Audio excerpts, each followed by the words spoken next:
അള്ളാഹു പറയുന്നു മനുഷ്യൻ നന്ദി കെട്ടവനാണെന്ന്.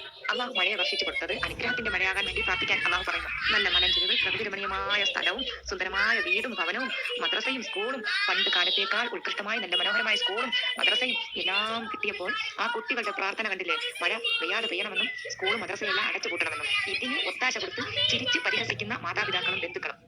എത്ര ക്രൂരമായിട്ട് ആണ് ആ കുട്ടികൾ പ്രാർത്ഥിക്കുമ്പോൾ ആ കുട്ടികളെ മക്കളെ നിങ്ങൾ ഇങ്ങനെ പ്രാർത്ഥിക്കാൻ പാടില്ല. ഇത് അള്ളാഹുവിന്റെ ശിക്ഷയാണ്, പാപമാണ്. അള്ളാഹു നമുക്ക് തന്ന അനുഗ്രഹമാണ് മഴ. അതുകൊണ്ട് അള്ളാഹുവോട് അനുഗ്രഹത്തിന്റെ മഴയെ വർഷിക്കണേ എന്ന് പ്രാർത്ഥിക്കുന്നതിന് പകരം കുട്ടികളുടെ പ്രാർത്ഥനയ്ക്ക് പരിഹസിച്ച് വീഡിയോ എടുത്തതിന് ശേഷം മുതിർന്ന ഒരാൾ പറഞ്ഞു കൊടുക്കുകയാണ് കളക്ടറിന് വേണ്ടി പ്രാർത്ഥിക്കാൻ. അപ്പോൾ ആ കുട്ടികൾ പ്രാർത്ഥിക്കാൻ കളക്ടർക്ക് ആഫിയത്ത് കൊടുക്കണേ, ഇതെല്ലാം കാണാനുള്ള കണ്ണിന് കാഴ്ച ശക്തിയെ കൊടുക്കണേന്ന്.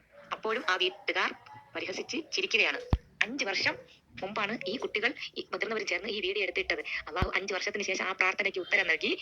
സ്കൂളുകളും മദ്രസയും എല്ലാം അടച്ചുപൂട്ടി. ആ സ്കൂളിന്റെ അഡ്രസ് മദ്രസയും പോയി. ആ കുട്ടികളുടെ അഡ്രസ് പോലും ഇല്ല. ആ കുട്ടികൾ